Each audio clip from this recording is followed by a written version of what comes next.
Welcome to Power Yourself, where I talk about the most important topic in the world, you.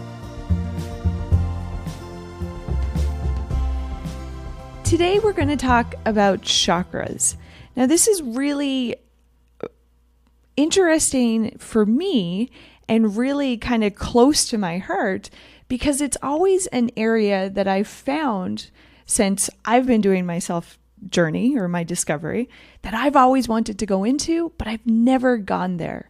So with me in the studio today, I have Lindsay back with us. Thank you, Lindsay. Hi. Hi. Love to have you back in the studio today. And especially because this is, like I was just talking to you prior, but this is a topic that I've always wanted to know more about. And I've always wanted to learn it, but for some reason, I've just never put that time in. So I feel very fortunate and appreciative that you're going to come spend time with us today and walk through those chakras with us. Likewise, I feel really excited to be here. Sweet. Again. So let's talk about, so there's 7, correct? There's 7. In our classical sense today, there'll be 7. I think there's some other philosophies, but yeah, let's go with 7. Okay, so we're going to go with the 7. Yeah. And before we get started on the first one, and we'll kind of work our way through them, but explaining to someone, let's pretend this is so new, and explain what is chakras really. When you'd kind of initially asked me the questions too, and I started thinking about it, I got very textbooky about it, which is interesting for a topic that's a bit more, it doesn't really lend itself to facts. But I think we, as society people, have got really good at understanding our physical bodies and what to do to keep our physical bodies healthy. Mm-hmm. I think we're starting to get better at how to keep our mental body healthy, as you talk a lot about here on the podcast about what you can do to keep the noggin in good health. But what we might not realize is that there's this actual body that exists between our physical body and our mental body. So in yogic philosophy, whether you choose to believe this, but believe that we are multi-dimensional beings. So there's more to us than just this physical form that we chose to come here on Earth with. And they think of the body as these sheaths. So in this context, there's 5 sheaths or subtle bodies that exist within us. So starting at our physical body and progressing further and further to being less concrete. So the 5th, they're called koshas, would be our bliss body. So totally outside of us, but still within us. So is that like a spiritual evolving? Like, is that the process kind of, or? Not dissimilar, but it's always there. So our bliss body is ideas or intuition that come in through to us from spirit, universe, source, whatever you choose to call it, and then basically travel through to the physical body into manifestation. Interesting. So not so much an evolution period, but more you can tap into each of those levels. Yeah, and you'll start to see how the chakra system kind of works with that. So the physical bodies are first, and we know it, we can touch it, feel it, we're in it every day. And then the mental body that we also, we meditate, we learn, we, do things to help our mental body. But the energetic body exists between our physical and our mental. So if we think as we're getting more and more subtle, as we're going towards this bliss body, there's actually something even more concrete between our physical and our mental body called the energetic body that we often are not aware of, totally miss, have no concept about. This is the first I've heard. And that is where our chakra system exists. So where the physical body intersects the energetic body. So it's a system that'll give us words, language that we can start to understand instead of being this kind of nebulous zone between our physical and mental body. So another layer. Almost. Another layer. Yeah, sheaths, layers. That's exactly what they translate to with kosha, the word kosha. So it's called our pranamaya kosha. And prana translates to breath in the yogic philosophy. You might have heard it called chi. I've heard chi before. Chi, same. So it's our breath. It's our life force. So it's an actual tangible energy that's going on in our physical body. Whereas in our mental body, thought is not, it's not something that we can grab onto, right? It exists, but it's not matter or form, whereas in the energetic body it is. So thinking of the energetic body for a second here. So like when you're doing some types of meditation, I know you're focusing on the energy throughout your body and kind of feeling the energy. So is that... That's your energetic body at work. Yeah. Wow. Yeah. Okay. So now at least I have some kind of base to where these chakras lie. Exactly. Okay. And so right where we're intersecting the physical with the energetic is where these energetic centers are existing that they're calling the chakra system. Nice. Yeah. So that's a great foundation to start us off. And then to say there's 7 of them. So do you know anything? I don't know if you do. Do you know anything about the history of them or like where it kind of came from? Or there's a long history. Like I said, we've got the book. We could go into it. And I mean, there's a bunch of different theories from the Vedic system. I think we might have talked about that in the yogic podcast or the episode where yoga originated from. So it's old. It's old. And as I was reading it, I don't know if that's really necessary that it complicates it, I think. Okay. But it's ancient, it's old, it's been around for a long time, along with yoga and so lined up with the practice of yoga. Exactly. Okay. So yoga, again, meaning union or yoke. So to unite the physical, mental, spiritual, become one. Okay. So let's go with that then. It's a bit more simple. Let's start there. Yeah. And by all means, if we want to go to philosophy and where it all came from, we can do that too. That sounds like it might be a whole other episode, I think so. though. Okay.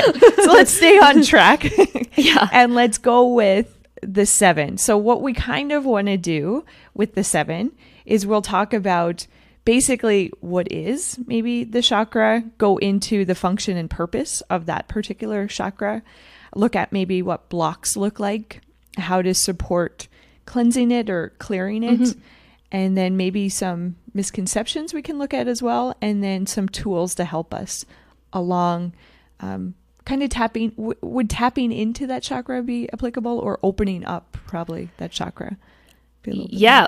Depending what your chakra could be in an open or closed state. So, okay,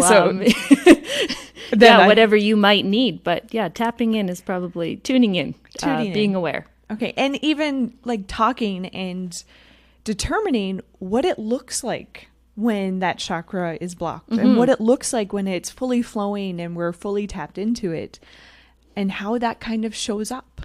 I think that's what I'm really, I got to admit, I'm really been looking forward to this episode because it is something that I've felt I've been really drawn to as I've done my own work.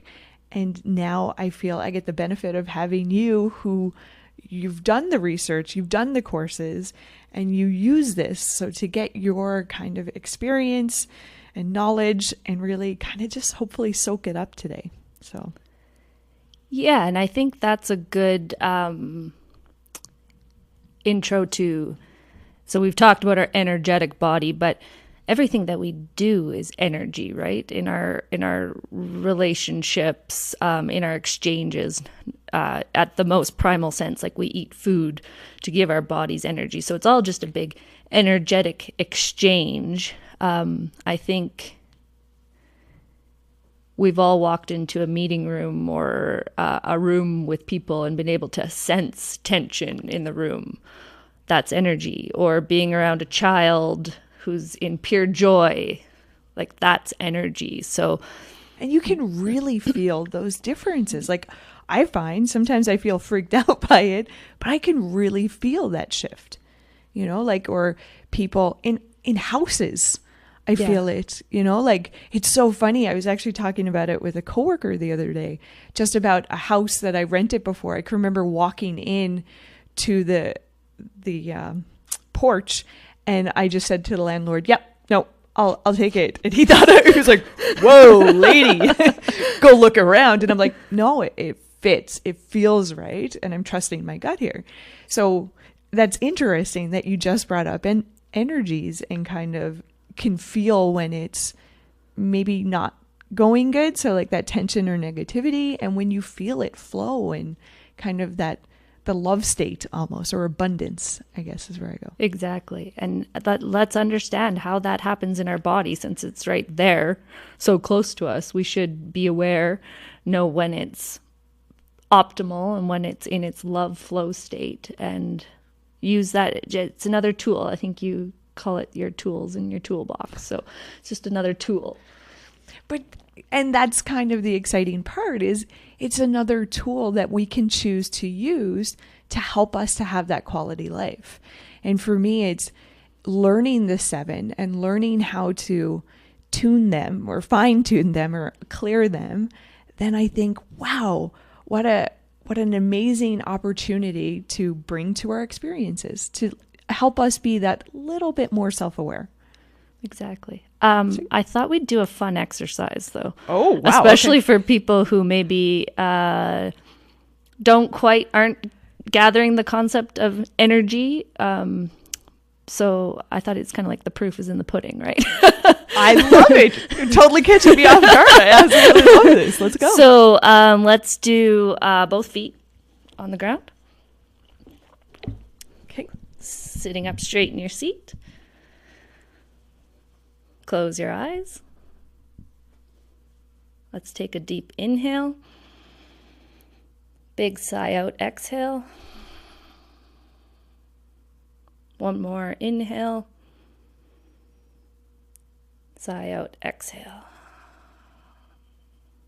Okay, let's extend the arms out in front of you, directly out in front of you. And you can flip the left palm up and keep the right palm down. And you're just going to open and close your palms rapidly 10 to 20 times.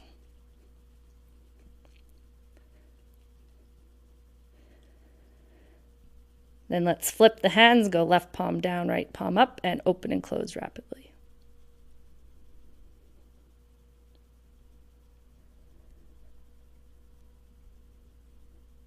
And then we can release. Take your palms to your about 2 feet away from each other. You can open your eyes.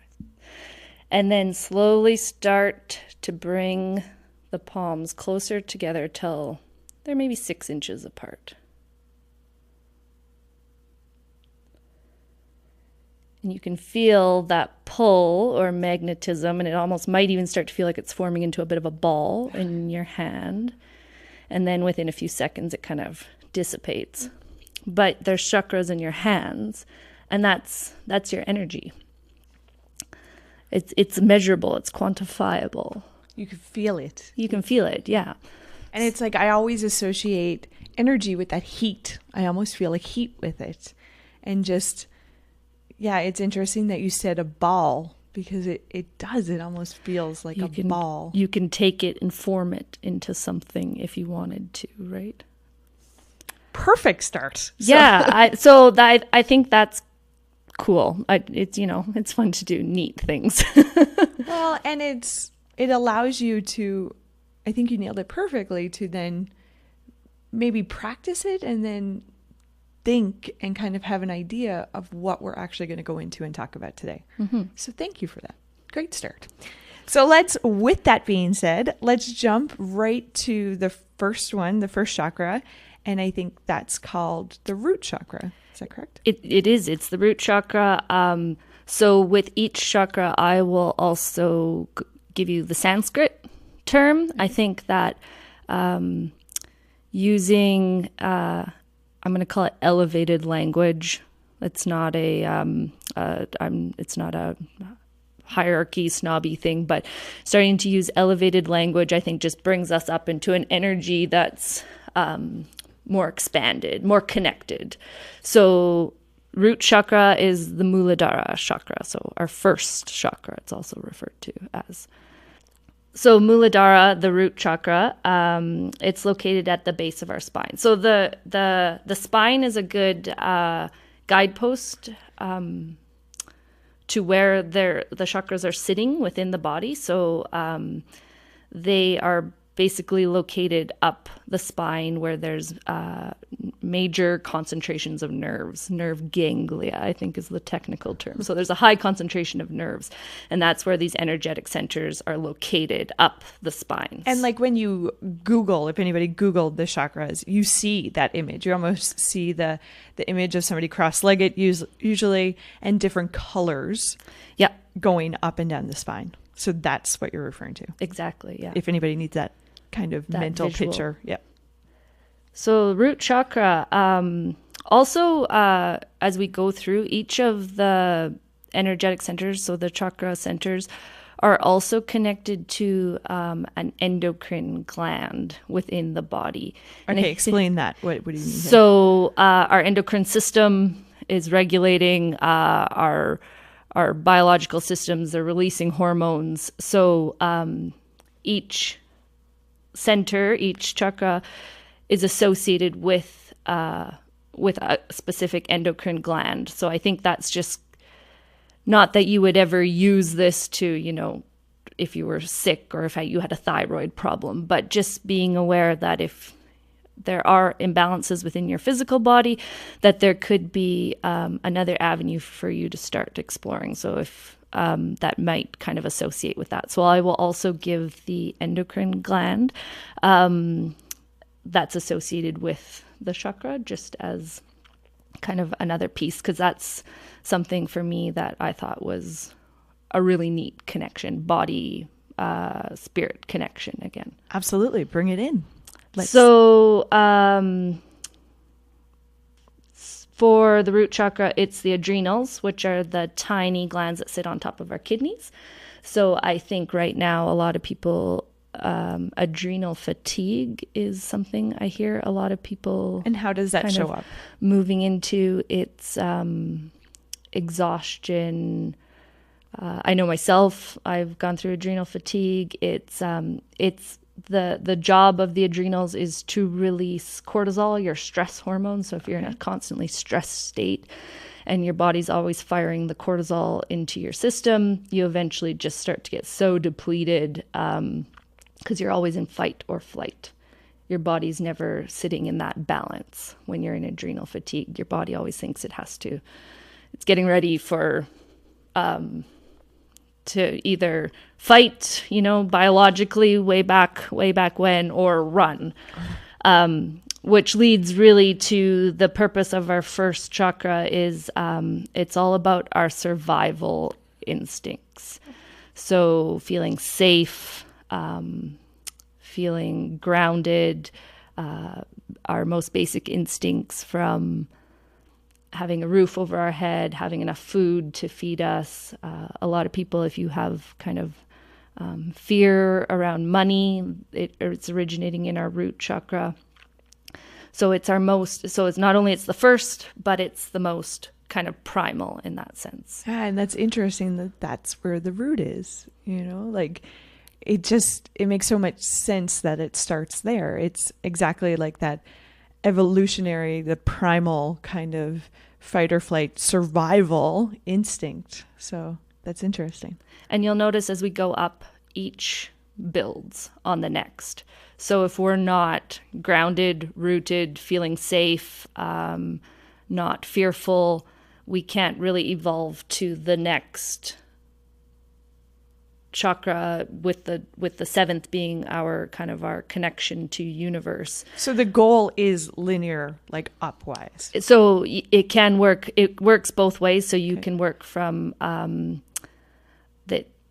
in the what I've studied, it's called the liberating and manifesting current. So working up from your root chakra to the crown chakra is your liberating current. So starting to feel more spiritually evolved, and then working from crown down to root is your manifesting chakra. So taking the most simple sense, an idea that you had come in and manifesting it to form. So they can work both ways. But again, each builds on the next. So if you're not feeling safe, or if you're fearful, your first chakra is also your worthiness center. You're not going to be able to, manifest an idea into matter, I guess. And you're not be able to go to the next level, basically. Basically, yeah. So you said how the imbalance really of the root is your fear and anxiety. Yeah. So if you have, let's say, anxiety over a certain area, you mentioned money or survival, you also mentioned roof over your head. So if you have anxiety or fear, would that be an adequate sign that maybe you might have to do some work on the root chakra? That would show up. Would be a block. Okay. So the root chakra is blocked at this point. So your chakra can either be in an open, closed, or sometimes open means too open. Okay. So and if it's too opened with this root chakra, what would that look like? I'm not. It's being too in your body. So not realizing that we have this connection going on to other beings, universe, whatever. Well, yeah, choose your word. Choose your words. It's like you're too stuck in the human condition, right? Like my job here on Earth is to pay bills and diet. Well, no, that's not why we came to Earth. Do you know what I mean? And or it's not. Let's frame it bigger so that more people can get on board here. It's not where you'll probably get your happiness or your joy from. Exactly. Yeah. Okay. So being really almost confined to just your body as a singular would be a sign. Yeah, I think that's perfect. So not acknowledging the connectiveness with whatever you believe in and whatever is out there for you, or even with each other, really. Exactly. Okay. Sweet. Yeah. Good to know. So then, now that we know what the block or how that shows up, how can we actually push past? What's our goal for this state right now? The working in the first chakra is one of my favorite. The element in this chakra is earth. So I've really connected with the elements coming out of this system and how to use those and start to connect with those more, which is kind of where my work and study is leading me. So earth is the root chakra. And so being in nature, and this isn't like going out and seeing how fast I can get to the top of the mountain, hiking. Like this is walking. Full on workout. Yeah, we'll get there. But this is walking in nature, noticing the beauty, connecting with earth. So taking your shoes off in the grass, really connecting at the most simple sense, feeling the earth, being grounded is the word. What I think we mean when we say grounded is really touching the earth, feeling the dirt. And what I associate with grounded is that presence, the feeling of being, I'm here. My mind is here right at this moment. It's nowhere else. I am choosing for it to be here. And when you say out in nature, when I'm at that state out in nature, I notice things like the trees. Like I notice how many crazy shades of green there actually are, or how beautiful the wind might sound. Like it sounds so simple, but I feel very present in the moment when I associate being grounded. Is that? And I think that's, when people go to the mountains, and we're so lucky that they're right here, you have this, all of a sudden, this presence because earth is kind of above you and below you with the mountains, and they have this grounded feeling. People feel instantly at ease when they're out there. Very much so. It's actually, from moving from BC, I did not think I would feel connected with Calgary at all. But I think within the first month, I went out to the mountains and I was like, oh, I can do this. Instant, I find. Yeah. It's interesting. Even just driving, watching the mountains getting closer and closer to you, it really is. Yeah. And it's almost like you talk about the feeling of something bigger. And you just are, for me, I got that. It almost felt, and maybe this sounds a little woohoo, but I could only say what it is for me. It felt almost magical in a way, oh wow, the world is so much bigger to me, but yet I feel so much a part of it. I don't know, it's a beautiful feeling. The mountains are absolutely gorgeous. I think I get the same way with the ocean though too. Exactly. The ocean, it's still nature, and being connected to nature, you'll see it's a little more connected to our second chakra, but again, it's that how can you just connect with the earth? There are also, I'm going to call them more fun tools. Again, different people might get different things out of the exercises, but there's kind of some tangible physical things that we can do too. So the color associated with the first chakra is red, so a really dark red. So starting to wear more red can make you feel more grounded. Maybe you might have red in a bedroom, or for example in your office, if you need to feel a bit more grounded, safe, truth, using the colors. There's also gemstones, crystals. I think we all find those fun because they're pretty. Wait, is it all crystals or a certain one that's... a certain crystal. Okay. So ruby, but if garnet stone is also... That's actually my birthstone. Oh, there you go. And some serendipitous thing. Yeah. And it's January. So January bringing... I wonder. Interesting. Sorry, it just kind of hit me. I'm like... January is the first month. Root chakra is your first. I don't know. Any linkage? I'm not totally sure, but absolutely there is a link. There has to be. And they also link with the seasons. Oh, interesting. So to be honest, I'm not sure what the first chakra season is. I know the second, but. So for the root so far, so it's that even by wearing the red color? Exactly. Wow, just tuning into that frequency. Okay. So by frequency, let's break it down.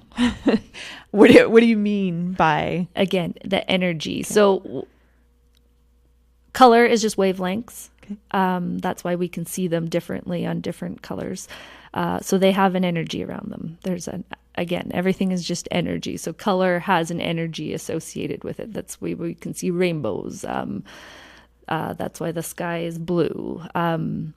So you're just starting to tune that energetic body to the energy of the color. Nice. Okay, and so that's red for the root. Yeah, like a really dark red.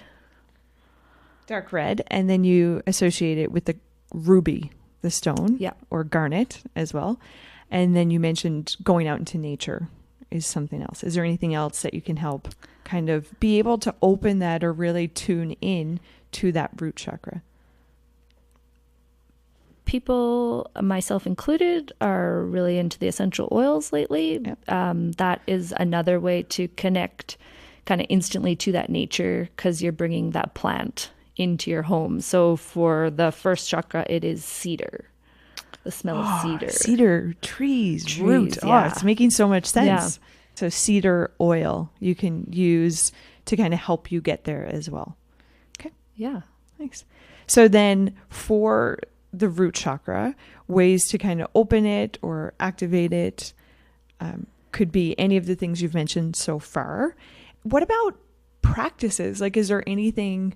I guess I always thought when you're talking about opening or unblocking a chakra, I always attempted or thought that there would be almost a meditation or something associated with. Is that? Absolutely. Okay. You could bring this into your meditation practice and you work with any one of the chakras and meditate. You could do a visualization, being in nature. You could do often seeing roots growing out of your feet or from your back, connecting you down to the earth. So using any of these, you can find a nice mindfulness practice. Walking meditation in nature. I think you were saying how you notice the greens, but really just paying attention, not necessarily maybe talking, but just being out there, noticing what do you hear, what do you smell. I would say that's probably one of the biggest meditations that I do on a more regular basis, is walking and trying to be very present as I do it and taking it in. So nice to know now that I've actually been doing some root work. And you might even find yourself wanting to go there subconsciously, not even knowing that maybe you're feeling out of balance in your root chakra, but just knowing I need to get outside, I need to slow down, I need to be with nature. So your body's already doing that for you without it's craving it almost. Exactly, yeah. So interesting. So just kind of summing up the root chakra here for a second. So let's say somebody's maybe feeling scattered, maybe feeling not safe, anxiety, fearful, maybe. And worthiness is a big one in the root. So not feeling worthy of being here or being in your place, or being loved, being enough. All of these things that tie into worthiness. That is ultimately bringing us back to a fear state of mind that we need to. I think that's a big one too, especially in society today, that feeling of not measuring up or not being worthy, or really comparing yourself, like it's keeping up with the Joneses, they always say, so that's an interesting one. Social media, yeah. Inadequacies. So that feeling of not being enough, maybe we can start to allow our brains to go to, wait a second, okay, what are some things I can do to help work through this?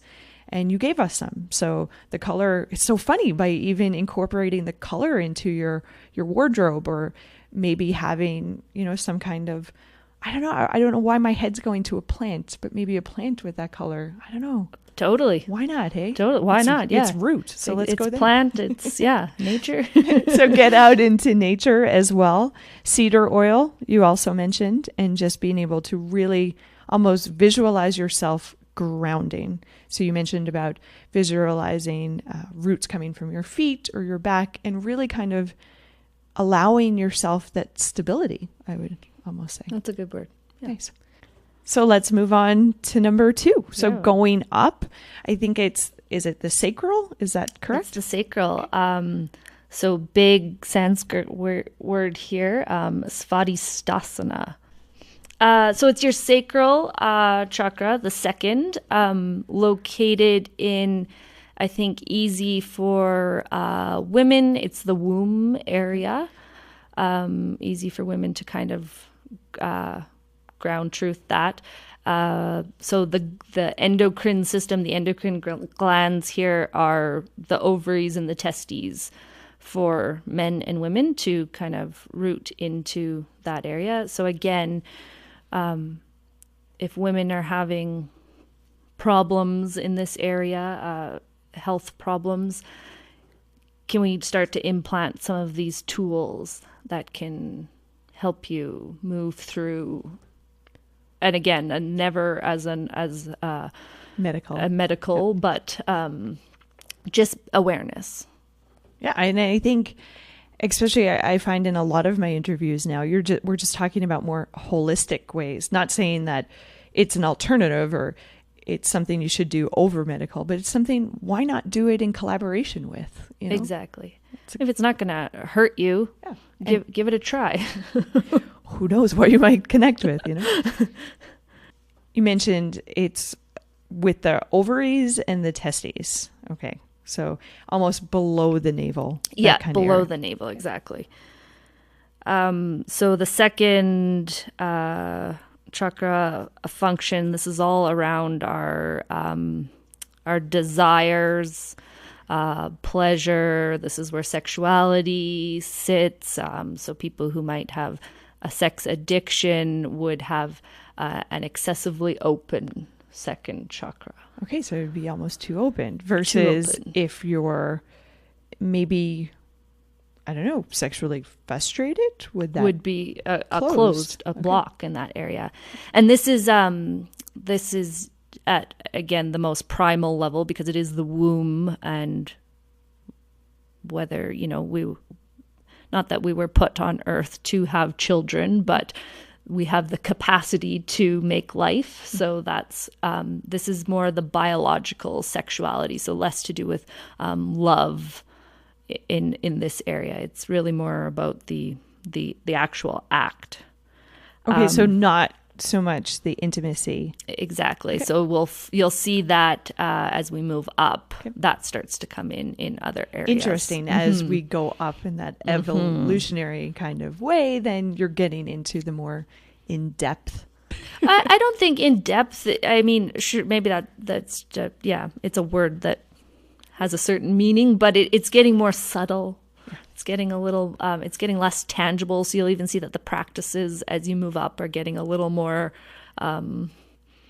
less tangible than going for a walk in nature. Oh, interesting. So more outside of ourselves. Yeah. Okay. Yeah. Sweet. This is also our creativity center. So,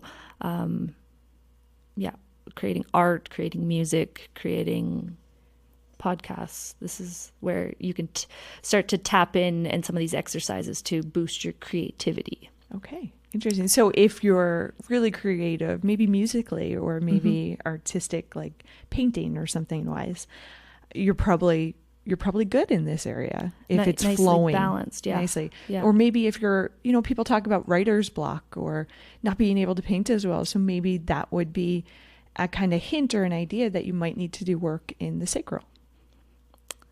Totally. Okay. This is also where our feelings sit. So it's a big one.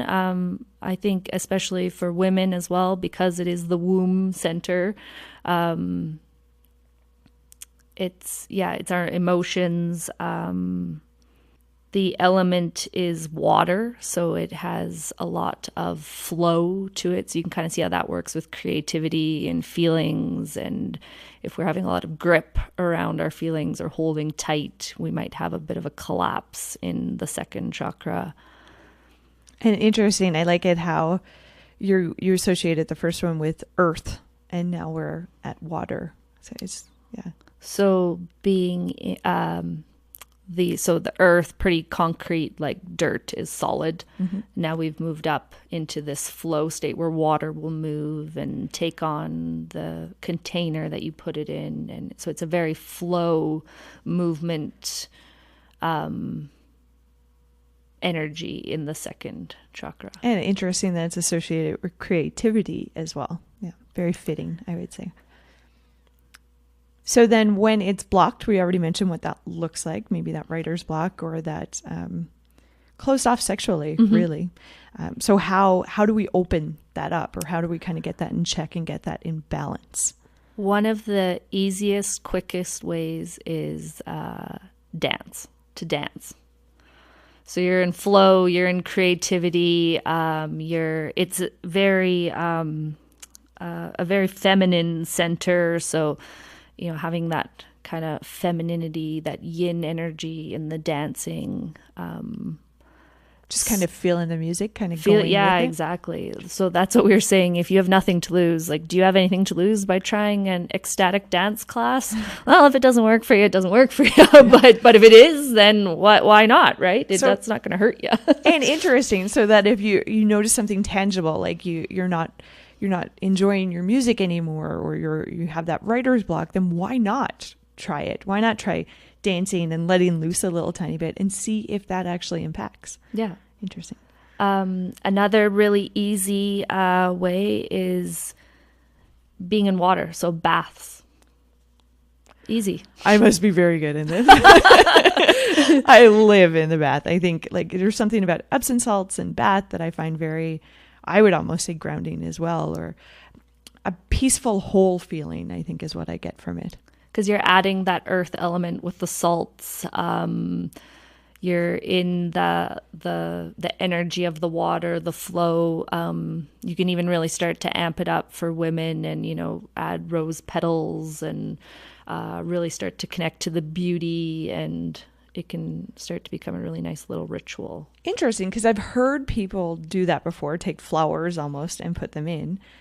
And I've never actually done that. And I'm a huge bath person. So maybe that's got to be put into a little ritual there. Yeah, often I'll save my flowers that I have and let them dry and add them to the water. And it's a bit indulgent and it feels good. And who doesn't want to put rose petals in their bath? And especially if we're doing work on a chakra too. Exactly. Once again, why not? Kind of. Yeah. It's an option. Easy. Yeah. So anything else with regards to the sacral? Any oils or gemstones or anything? So our color here is orange. Again, bring orange into your clothing, bring it into a room. Some people even just drape orange cloth on their meditation pillow if they want to connect with an energy. It's like really simple things that you can just easily add in. And I like that because I've never, to be honest, I haven't really thought about just a color helping us tap into something or open something up. So it's definitely something interesting that I'm taking away here.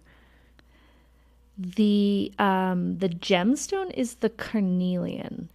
Don't know what that is. It's not super common, and I'm sure if you do some research, there are other gems. This just kind of came out of the literature that I was reading, but it is an orange type stone. Okay. You can... Amber would be orange too, would it? Or is it associated with something different? That's our next chakra. Okay. But, I honestly think do you connect with that stone for that spot for yourself? Then you should use it. Yeah.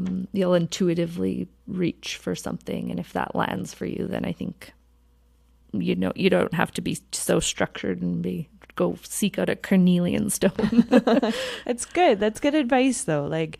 Sometimes we get so stuck and so rigid on what recipe almost do I need.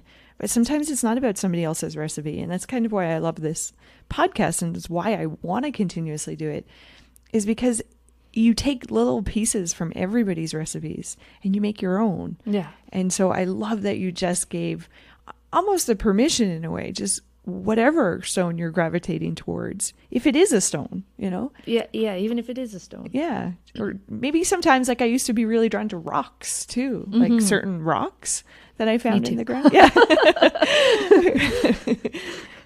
A collector.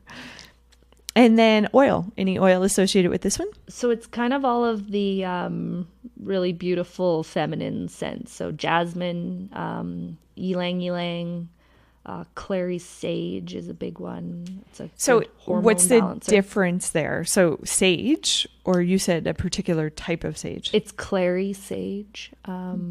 It's really good for balancing hormones, especially the female hormones. It's pretty common if you kind of seek it out. Clearly. Clary. Anything else in the sacral? It can be a big one for women, especially to connect to that area if you hadn't ever connected down into even knowing where do your ovaries landmark on your body. So sometimes if it's feeling uncomfortable to go into one of these chakras more, just taking your time with it. You don't have to full on go in, because it's different, it's new.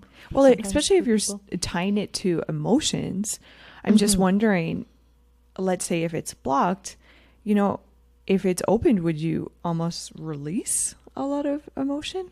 Yeah. Yes. So it might be water can flow too much as well, right? Floods. So maybe really emotional. Exactly. Yeah. So it might be a sign that maybe you might benefit for some work in that sacral area. And you just gave us some great tips. So with regards to the sacral chakra, let's look at flow. So that water kind of element, maybe incorporating dance, just letting loose. Can it be so simple as just like blasting your stereo in your car and doing some body movements? I love it. Or when you're cooking supper, or just, like spending time with somebody else, or even just by yourself, letting loose, not being so rigid into maybe doing a routine or something specific. Just listen to your body, listen to the music, and kind of go with it. Why not? Like we said, what do you got to lose, kind of thing. Exactly. Other thing you associated with was baths. So a little bit of luxurious baths, maybe adding in the Epsom salt, adding in the rose petals you really talked about. So flowers, dried flowers that you're just about to get rid of, why not add it into your bath and see what happens there? Orange was the color. Mm-hmm. The gem, I'm going to get you to say the name again because I couldn't. Carnelian. Yeah. Okay, so I'm assuming here it's an orange colored gem. And we could, I'm sure, do some research to find other stems. Yeah, other orange ones. But like you said, whatever one you kind of gravitate towards for that particular. Also smells was jasmine and clearly sage. And ylang ylang. Ylang ylang. Yeah. Okay.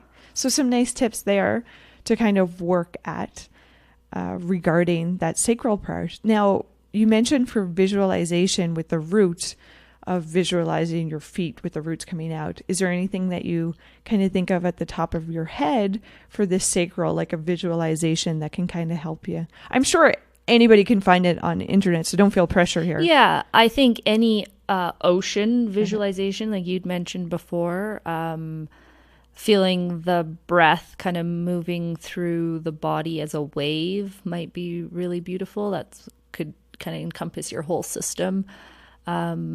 Really, you can work with doing light visualizations in your body. So just inhaling and breathing the visualization of maybe an orange light into the womb, or so really focusing on that particular area of your body. Yeah, it doesn't have to be orange. You could, any color light that comes to your visual would be really beautiful. But focusing on the below the navel, the kind of womb exactly, area. Yeah. Okay. Yeah. Sweet. Yeah. Awesome.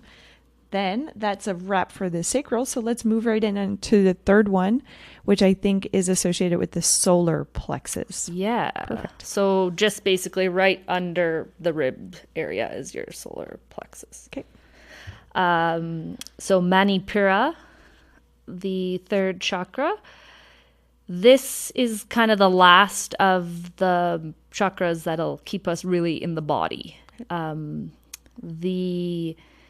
So it's kind of, we'll say it's the navel center, and the gland that it is associated with is the pancreas. So I believe that's kind of on the left-hand side, just beside the liver, but feel free to look that up yourself to ground truth that. But at least it's the pancreas, so you're associating it with that. Okay. And the element here is fire, fiery. It's all about our power and our will. It can also be our anger center, so that fire burning up too much. And along with our power, this is where our self-esteem is. So if you're feeling powerless, you're not going to feel good about yourself. So this area is all about action. It's about how can we stoke that inner fire to bring ourselves up. Bringing it to a blaze. Bringing it to a blaze. Okay.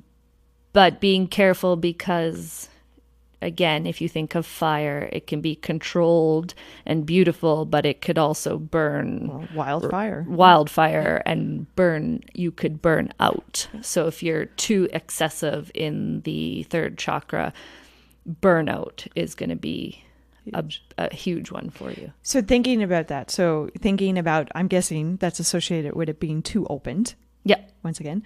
And you associated that with self-esteem anger really as well. So if it's too open, maybe you're really angry, or would that be closed? Well, that's a good point. I would think that anger is going to be in the closed, in the collapse, but too opened, maybe too arrogant. There you go. That's the word. Let's use that word. That's a good word. Arrogant. So when we said down in your first chakra, like going for hiking in nature, this, again, it wasn't about getting to the top of the mountain the fastest, but when we're starting to work in our third chakra, this is when we want to tap into that fire. This is when we want to push ourselves. Exert ourselves. That's creating inner fire, right? Using exercise to create inner fire. It's also our core, our navel center. So core work that everyone loves to do. I know some people do, but it's not me. Yeah, it's not me either. It's always my weakest area.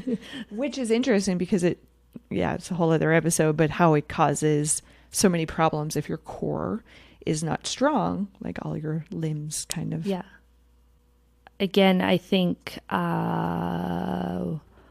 men might tend to connect with this center, their power center, a bit more. It's more natural for them to, and again, I could be stereotyping a bit here, but for women, like go out and run, sweat, tap into that fire, know that which could be men too. Exactly. Just go out. Yeah. I find it's easy. We all have our attachments and we associate certain qualities with certain genders. But in reality, like it's just, like using that exercise, getting out, running, sweating, doing that. And that's, a good activator of the solar plexus. And your core work will be quick, easy. That's, doing a plank or going to a core yoga class, easily, and then that taps you automatically into your power center, your self-esteem. So suddenly you're feeling powerful. Oh, it's so true, and you're feeling more expanded and just thinking about like when you're running. So like you're talking about going for that, you mentioned how the route was, you're out kind of just walking and relaxing, whereas the solar plex you are using that brisk almost pace to get up the mountain, and that breath almost that goes association with it. But when you get to the top, you do have that euphoria. Oh, nice word. Yeah. So our color is yellow. The gem is amber. So there's you were amber. You're seeing into the future. And the smell is ginger, so spicy. So looking at the imbalance, that's when you can kind of get the idea that something might be off in the solar plex area. What's the word? I would like to try to use those words because you're the Sanskrit word again. For this one. Manipura. Manipura. Yeah. It sounds, I've never really tried to really bring in it's not an easy language either, but it just kind of elevates the energy to the discussion using those words. Why not? Which again is linked to our throat chakras. And we're getting there. Yeah, we're moving on up. So looking with that block or the imbalance, so that's basically when you're going to see maybe low self-esteem or maybe the exact opposite.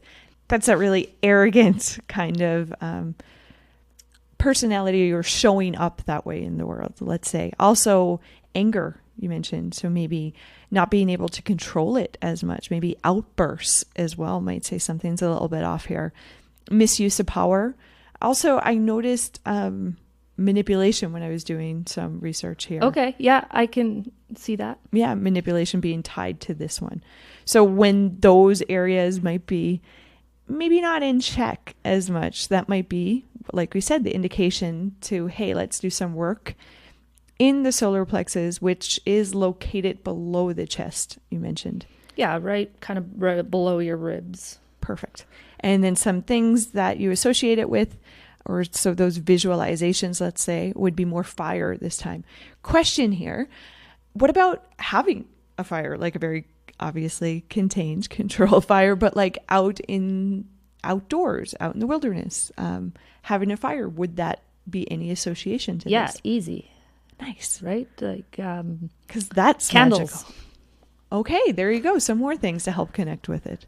And you're kind of landing on what I'm starting to be more attracted to in this system is how do you work with these elements really easily and balanced. Yeah. I think as we're going through these, I'm looking at, well, I definitely have subconsciously been doing stuff that I haven't really known that I've been working the chakras, but I'm definitely drawn to them almost like, am I incorporating each of them equally so that I have a balance almost here?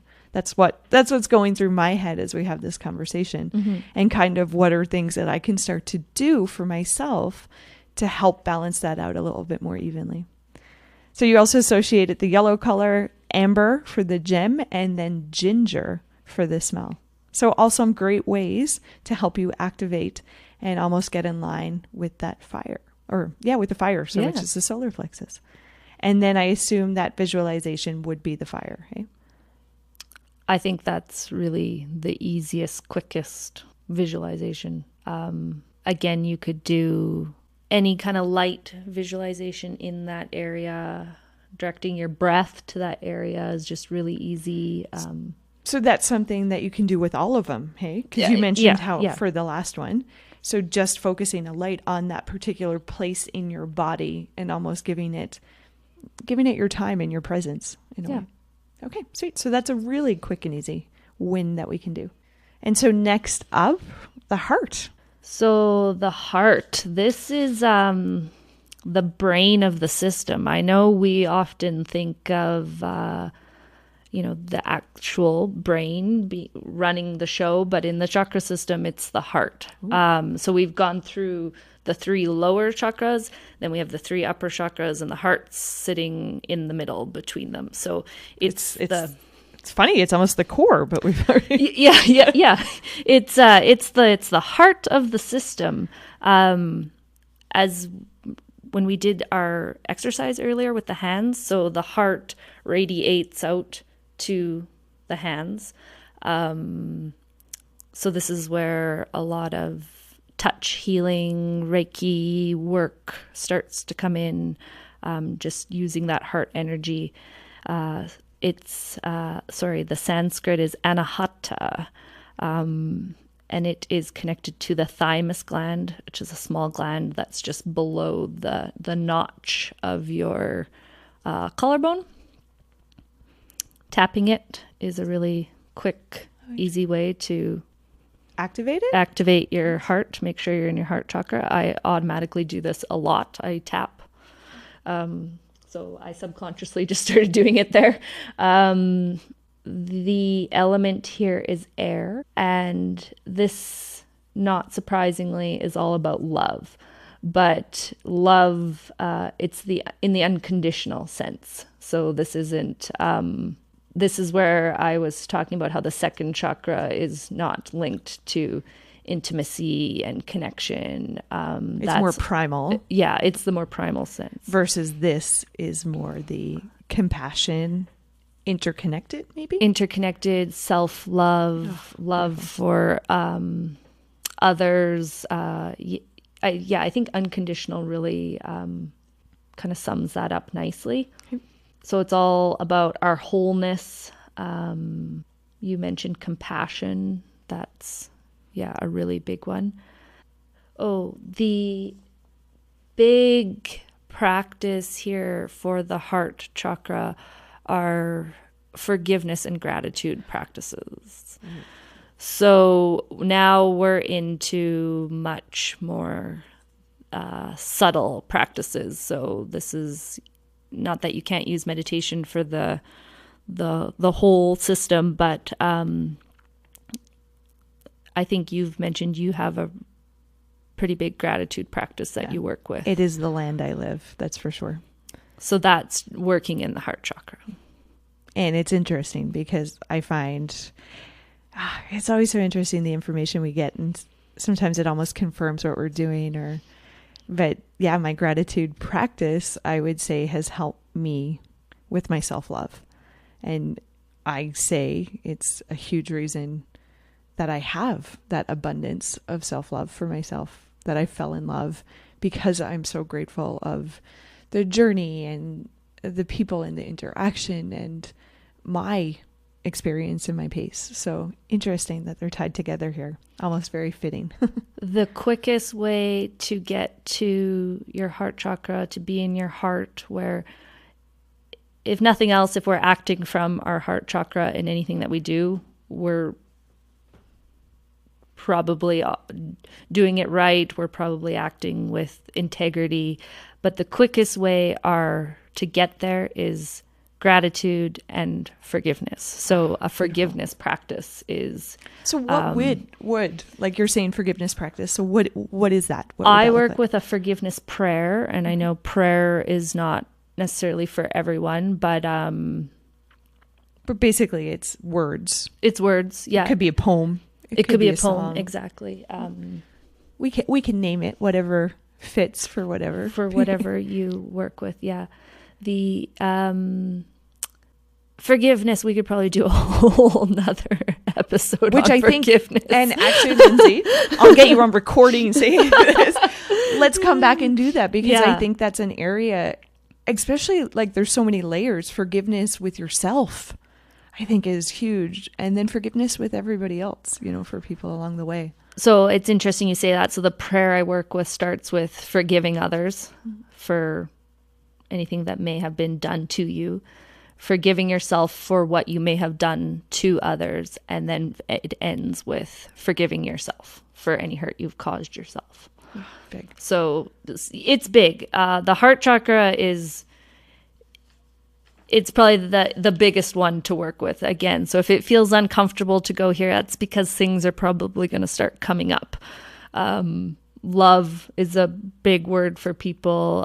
Forgiveness is a big word. Feeling love, I think, is big for people. Like, I think, it's easy to see in interactions, almost people are afraid to feel it, afraid to go there, because I think with that they might associate loss or pain as well. So I think this is an interesting one. There you go. That's your block. That's your block to the heart chakra. Not being able to give or receive love. So the way the chakras are showing up in our system are based on patterns. So whether they're learned, whether they're from childhood, whether they're from trauma, whether they could just be personality traits, but how that chakra is showing up in your system, open, closed, depleted, which would correspond with being closed, are based on these patternings that we've had in our lives so far. So a closed heart chakra could be coming from many different times in your life. You could have learned it and not even known as a child. Or experiences. Like, most of us have had relationships that hasn't worked out, whether it's a friend or a partner.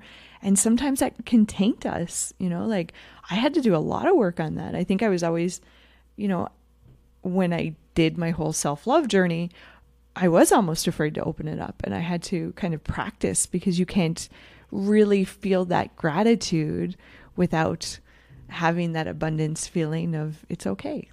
Just feel it. You'll get through it. So interesting that is now, for me, what I'm taking away here is if maybe somebody is reluctant to love or open themselves up to love themselves or love other people and show that might be an indication that there's some kind of blockage here. Yeah. So the heart chakra is a big one. It might not be the easiest to just explore yourself. This is maybe when you want to start bringing in, if you have a team in place. I know I have my team. That can be your friends, your family, but maybe this is your therapists, energy workers, whatever you want to call them. But this could be a big one to go into on your own. So what do you mean by that, being a team? So what's your purpose of getting your group or getting maybe that one person or two people, whatever it is? Yeah, that's your self-care team. People you trust who are going to help you. You don't have to do all of this on your own. It doesn't have to be an individual journey, and often it can't be, right? We're here to have interactions with people. So finding what works for you. Myself, I do a lot of EFT, which is emotional freedom technique, which is a tapping practice. So I go see a woman who I do EFT with, and that's huge for me. That's fine. She's on my team. So basically, it's people who help you do your self-care. Yeah. Support that. Yeah. And I love it how you said maybe it's a therapist, maybe it's a worker, maybe it's a friend, maybe it's a partner. But basically being able to talk openly with, would that be your goal? Talk openly, and just not have to do it on your own. Okay. So I just want to kind of clarify, what do you mean by not have to do it on your own? What's your purpose to do here? Just so everybody's walking away with this. Right. Heal, forgive. So maybe forgiveness might be a tough one. Forgiveness for people from your past, things you feel guilty or shameful around. And talking about that, bringing it up, and almost like I associate when we say talking and using your team is letting it go. Healing, yeah. Getting back to that innocence. So I just want to make a clear distinction here. It's not about dwelling on it. It's not about rehashing it, reliving it. It's about bringing it up, talking about it, and letting it go. Yeah. So allowing it to dissolve and be able to move on, as opposed to still rehashing it over and over and over. Because I find when we do that, we relive it in a way too, right? The word that's coming in for me is freedom. Free, being free from past. And we're so human. Guys, we all make mistakes. Yeah. It's okay. We're trying to learn. We're trying to learn from those mistakes and each other's. Part of that process is falling and picking yourself back up and being okay with moving on, moving forward. And maybe that mistake has helped you show up in a beautiful, more present way, Yeah, it's all supposed to have happened and we're not doing anything wrong, but let's be free from judgment, harshity. Yeah. That's what's coming to me. Mm-hmm. Be gentle. Be gentle with yourself. Gentle. Be nice to yourselves. And each other. And each other. Very good. So letting go and really being able to look at that place of self-love and unconditional love for yourself and for everybody else, for those around you. And the ability to go there and allow it to happen and allow yourself to feel it. Yeah. Sometimes I think we get too scared to feel it. Push it down. Push it down. I don't feel that way. I don't really like them. As if I say I don't really like them that much, it's going to protect me from hurt. Because I feel that's maybe what's lurking. If I get too excited, then scarcity is going to come in. Something has to be taken away. But that's our brain conditioned in a way. So it's about letting that go and just enjoying that love, letting it come in, letting it flow, and showing up. Yeah. A heart-centered life. Sounds so easy. And it sounds like, honestly, as you go through each of them, there is a lot. You could spend years on each, I'm sure. Exactly. So each chakra has definitely a lot of importance for maybe an area in your life, or once again, really trying for that balance within us and how we show up. And it's going to be a dynamic process. You're going to think, I'm rooted, I'm safe, and then something's going to happen. You're like, whoop, nope, got to get back to my grounding practices. I don't think you're going to balance everything out and then once it's done. I'll be off we go. But that's important. So that's why I really like doing this episode of going through each of them and now maybe realizing, oh, well, maybe this is an area I need to work on. So looking at the imbalance here, so that's that reservedness. You don't want to love, the scarcity almost. Would it be almost linked to depression in a way?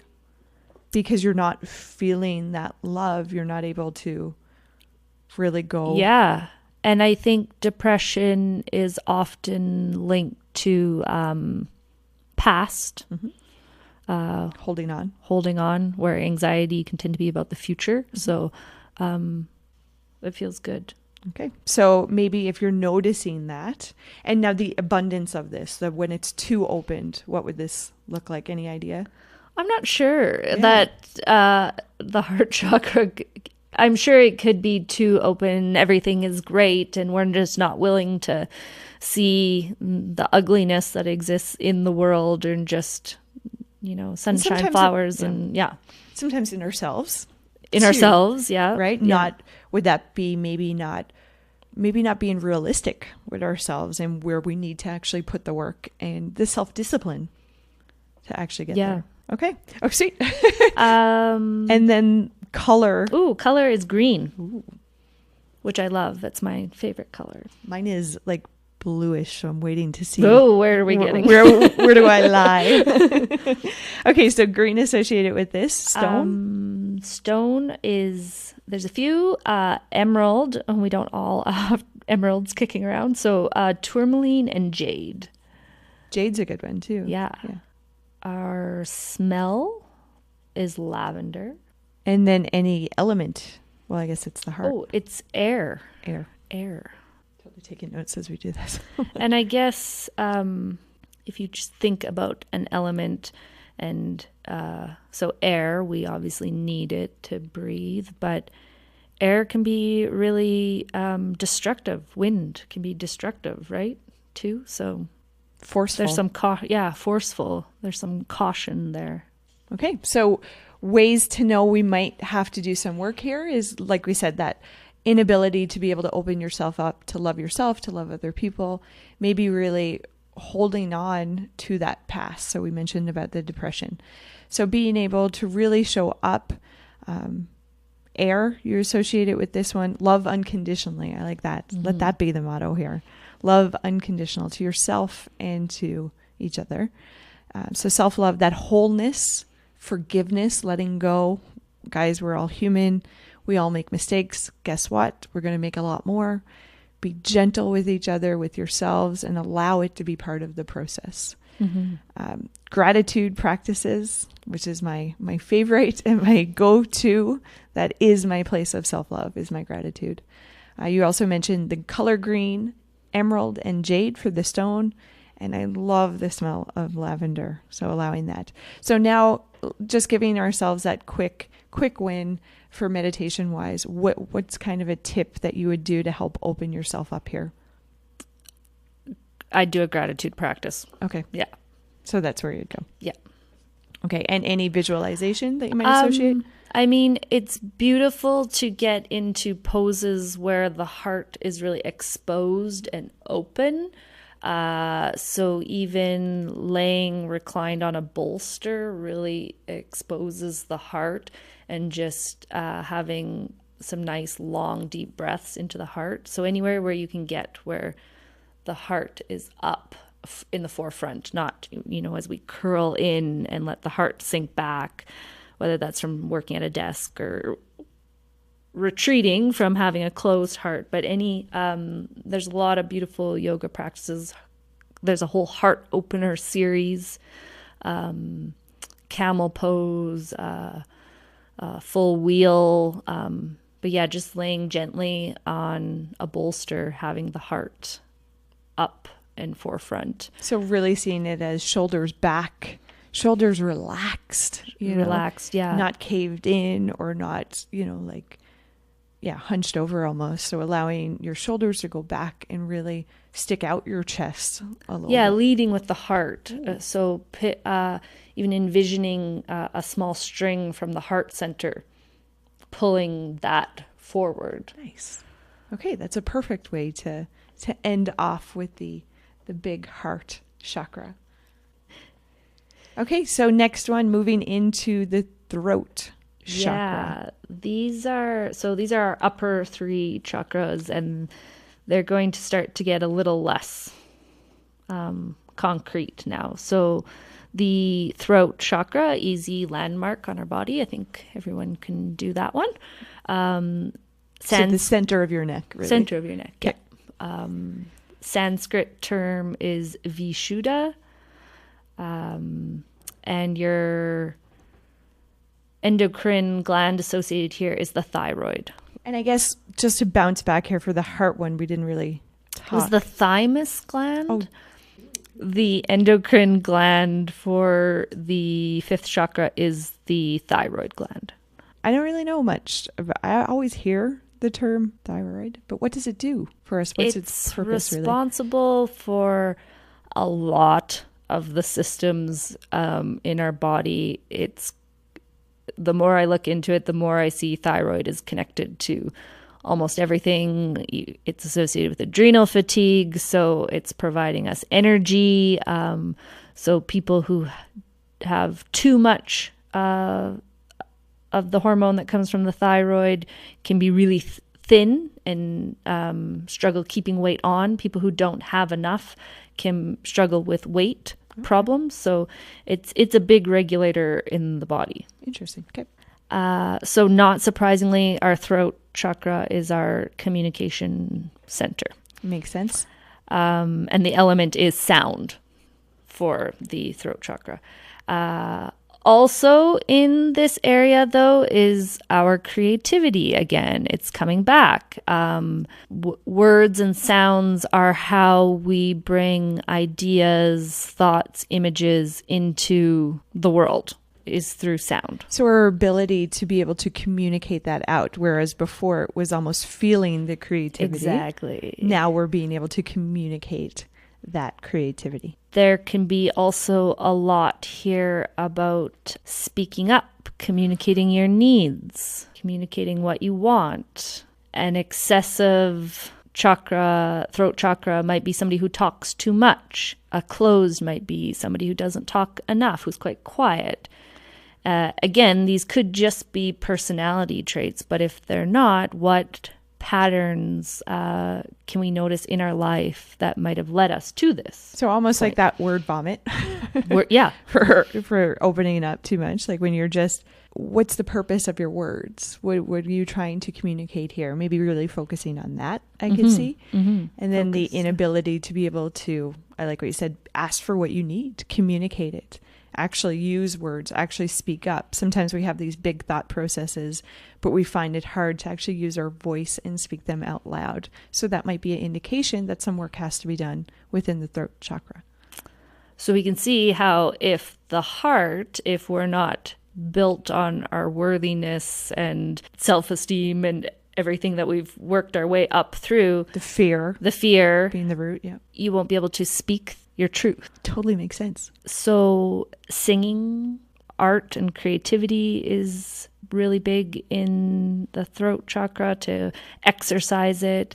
Some people, or you might go on a podcast when you're working on your own throat chakra and having that realization. Yeah. But being able to put words out there as opposed just to the internal. Yeah. Okay. And practicing that piece. So imbalance would be that shyness almost withdrawn, or that arrogance coming back up, like that increased kind of word vomit, almost like holding people hostage. I always see that, when somebody's just like shooting words. Yeah. That might be an indication that it's a little bit too opened, or if you're too shy and not speaking up, that maybe it's a bit closed off and you might need to do some work there. Yeah. Okay. So great exercise is singing. And I know, again, people will probably have some reactions around singing, but a beautiful spiritual practice is mantra. So the repetition of these Sanskrit words, which hold this energy, like we've been trying to do here using the Sanskrit, and repetition of the words.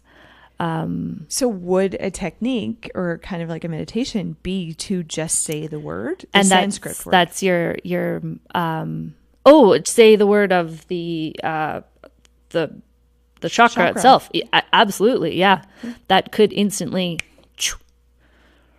There are actual sounds. They're called the seed sounds that are associated with each of the chakras. you could do a quick Google that would come up with these, and repeating those sounds in a mantra repetition. So mantra, once again, just for everybody, it's just those words that you associate with maybe like almost like a phrase. Yeah. That you're repeating, or I don't know why manifesting is popping up to me, but like it's that repetition of those words and trying to really connect groundly or soundly to those words. Yeah, and there's a lot of kind of formal mantras out there. And you can also make your own. You can make your own. Absolutely. Okay. So it's using your voice and connecting really quickly to your throat chakra. So again, going back to those seed sounds, being in the tub and repeating the sound of the chakra that you're working with, that seed sound, just because it has that kind of echoey feeling in the tub, that's a fun practice to connect you. You can feel the vibration of the sound through the body. Yeah, there's another thing, that I have to wonder, totally off topic, but the vibration, it's interesting too. There is absolutely something behind the vibration of words. Specific mantra practices, the way you even say the words with the vibration will influence how much you are connecting with that energy of that kind of holy word. Okay, so we have the communication, so sound, creativity, singing, and really practicing speaking up, putting words to those thoughts and actually communicating those out. Mm-hmm. Okay, so with regards to the throat chakra, is there any, what's the gem? What's the color for these ones? Color is bright blue, so really vibrant blue. Not surprisingly, the stone is turquoise. Oh, turquoise. So, okay, that light, I get what you mean. What about essential oil or anything like that? Frankincense. And I don't know if you have any experience with frankincense, but it's a resin. You can buy it in a resin form and you can smudge with it in your home. And it is my most favorite smell ever. I don't think I've ever smelled it. I can't even, it's earthy and it's very fragrant and it's beautiful. And I highly recommend if you can get some frankincense for your home. Okay. It'll also come in an essential oil that you can use for all kinds of purposes. You realize today now my whole purpose will be to go out and get each of these essential, because I can't do perfumes. Like I get really impacted. I'm the same. Yeah. Throws me off. So essential oils I find almost like freeing, and I find it almost creates my own bubble so that I don't have to smell perfumes. Yeah, I don't wear perfume anymore. I use essential oils. Yep. And look at that. We're actually working on our chakras as we use those essential oils. So Okay, so looking at bright blue, that's the color we're going to focus on here. Turquoise being the stone and frankincense being the essential oil. So any visualization here or anything like that you would give for the throat? Or once again, you already mentioned how we can focus the light in that certain chakra area. But anything else, quick win that you would go to for your throat chakra? Again, like the heart, getting the throat exposed. So often that will come along when you're doing heart openers. Your throat will also want to open at the same time. So getting, some openness there, because we are, again, always kind of heads down, putting some constriction in that throat area. So maybe lifting the chin up. Maybe lifting the chin up. Interesting. I'm sure that's going to connect with the neck chakra as well as we tilt our head back. Okay, so the next one, second last, so we're on number 6 here, and that's going to be the third eye. Now, I got to admit, the last two, third eye, and I think it's the crown is the next one. Those are ones that, for some reason, I continuously come across, want to know more about, want to feel more connected with. So that's kind of where my concentration is going to be, that's for sure. But for the third eye, let's look at that for a bit. So third eye is Ajna chakra. So the area between the brow bone, again, like I mentioned for the heart, I often tap my third eye, just a quick, easy connection to tap into your intuition, which is kind of what the third eye is all about. The endocrine gland here it's the pineal gland. It's not super well known. It sits kind of halfway, so it's in our brain, and it's basically halfway between the ears and halfway between the crown and the chin. So right at the center of the brain. It's a really, really tiny gland. Again, it's controls so much of the system. It in history has often been referred to as an eye, so that's why it's relating back to the third eye. And third eye is all about what do we see for ourselves, and intuition. So intuition, such a big word.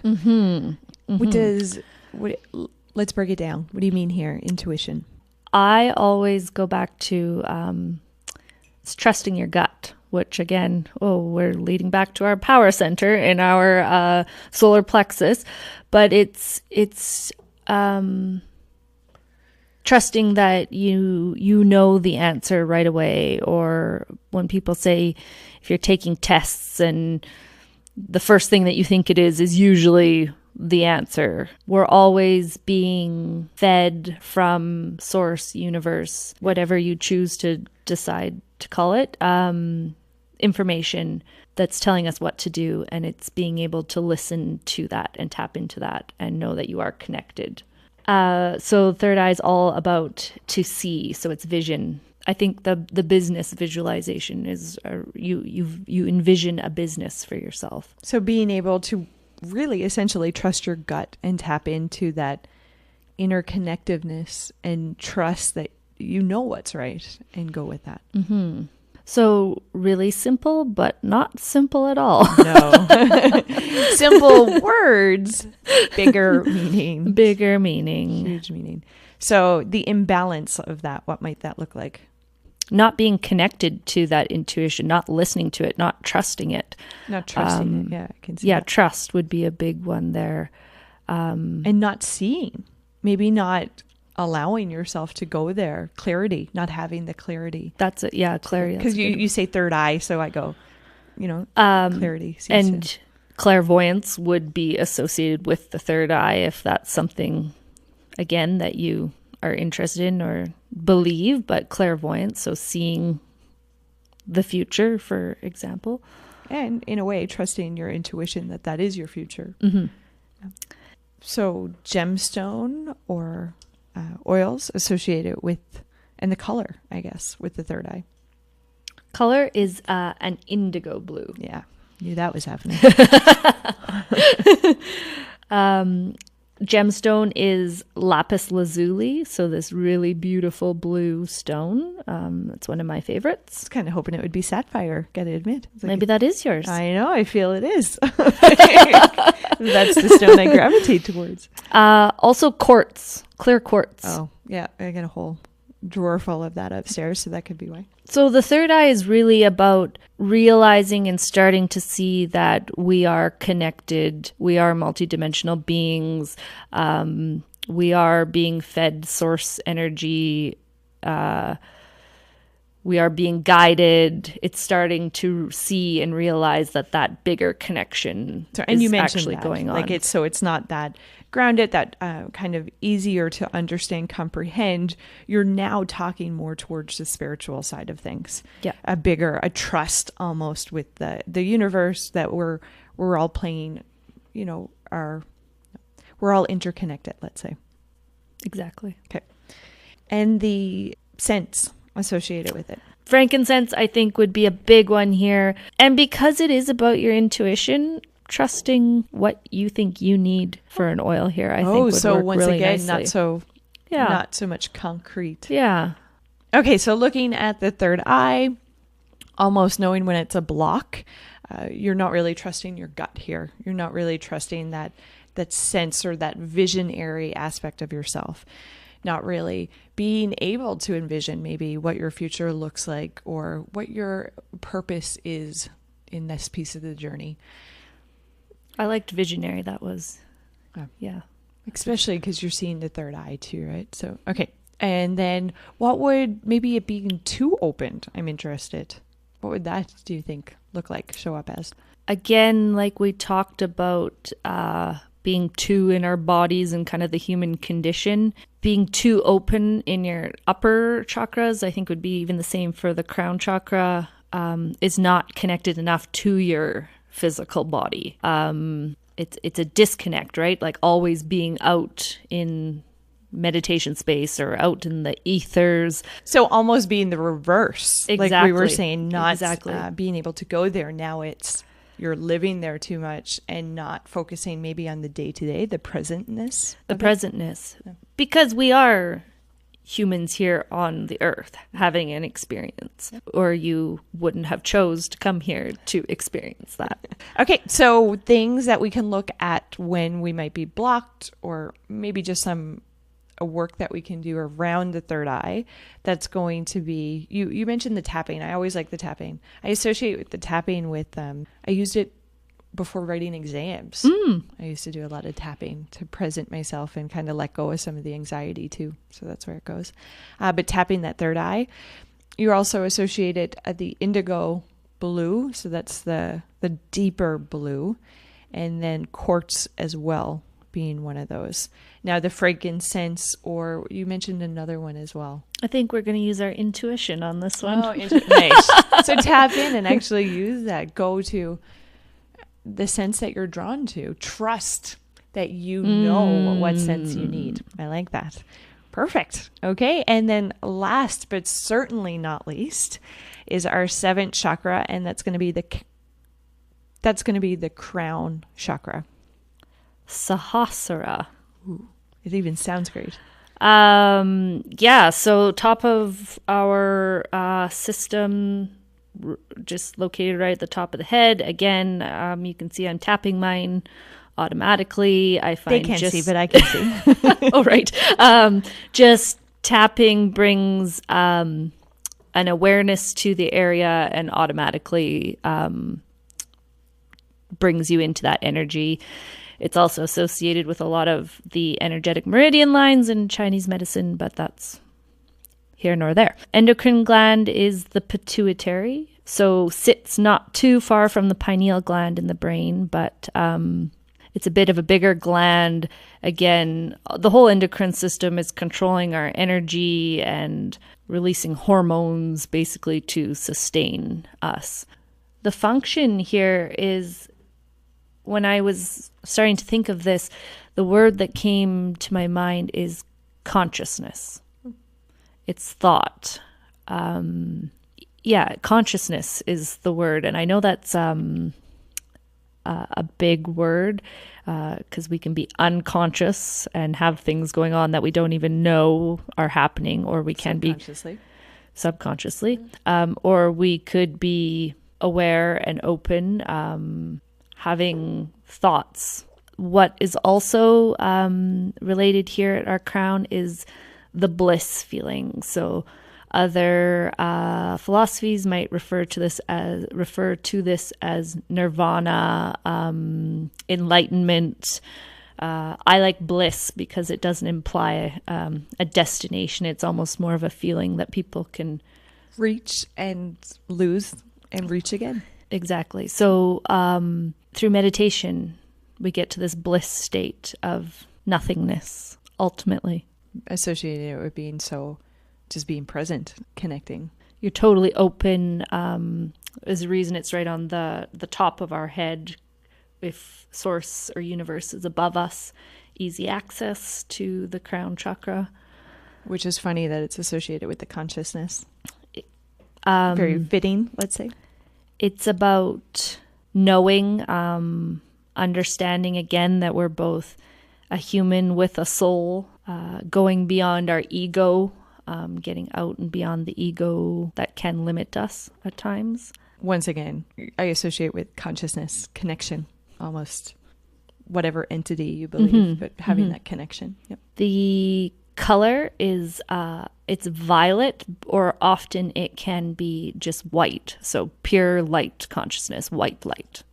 Okay, so violet, we're visualizing the color here if we want to do that work. And then also with stone, any particular stone? Diamond, but also the amethyst. Interesting. Very interesting. Let's just say the last purchase of my stones was amethyst. For your bliss body. Okay, so amethyst, and then any essential oil associated here? Or? So this is myrrh. Oh, okay. Again, frankincense and myrrh, they both have these smells to them that are otherworldly. They're amazing. I am obsessed with both of them. And it's funny because I have a pretty extensive essential oil collection, but I don't have either. So I really like buying the resin form of both of those. So it's in a solid form, and then you heat up the charcoal disc and let the smoke come off of the resin.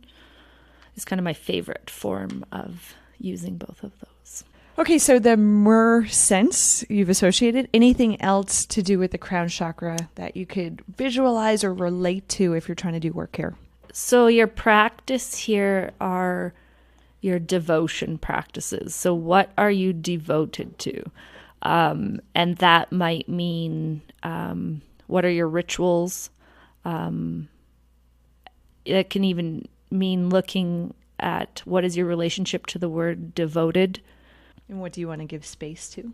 Exactly.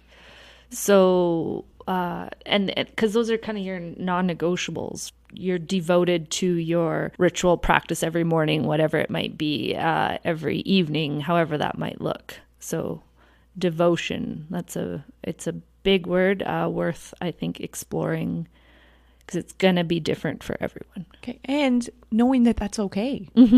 Just find what it means for you and go with that. And again, if you have problems with being like, well, where would I even start? Start seeking out your team and finding those teachers, guides that can help you with this stuff. And just have a conversation. Having conversations. Yeah. And so the imbalance of it, I'm interested. Almost like a disconnection with your spirit? Exactly. Okay. Yeah. So disconnection with your thought too, maybe? Yep. Okay. Yep. Sweet. So just noticing if you're maybe closed-minded, maybe disconnected. Yep. Maybe it might be some work you want to do on that crown chakra. So like you said, you always go to tapping, which I really like. It's a quick initial, hey, I'm here. Let's put our focus here. Yeah. You're associated with the color violet or the white light. Okay. It's a good one to associate. Diamond or amethyst, and then the myrrh sense as well. So always knowing that you can also associate or visualize that color in that particular area and doing that meditation in a way too. Yeah, bringing that the white light, so pure consciousness, and using that as a whole kind of chakra meditation. So cleansing the white light through the channel.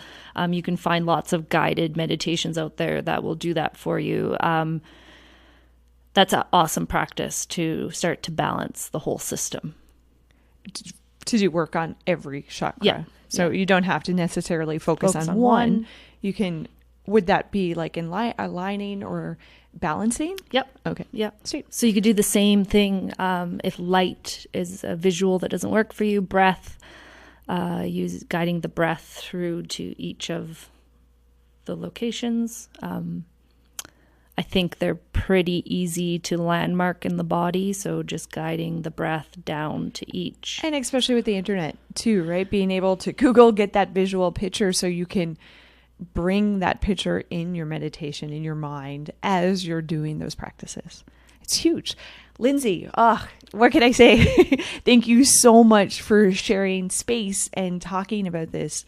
Like I said, this is something it's been close to me and I haven't really made the space for it. So I'm very much appreciative that you helped me and allowed me make the space for this I see, very important balancing kind of approach and technique and ability that we all have within us to do. It's just about learning about it and learning maybe what area we need to focus on or how that balance can actually show up and what that looks like. Exactly. Another tool for transformation, growth, evolving to, our highest potential that we can be. I love that. Yeah. Nice. Evolving to the highest potential for ourselves, right? And creating that space for it and getting all those different tools to help us get there and help us along that journey. Awesome. Thank you. Thank you so much. So guys, that's it. That's a wrap. So we looked at all 7 chakras today. So the root being associated with the red and nature. We also talked about the sacral, which was more of that orange color associated with the water as well. We also looked at the solar plexus, which was that fire. We talked about exercising, maybe lighting that fire within, that core work. The heart was the next one, being that center focused.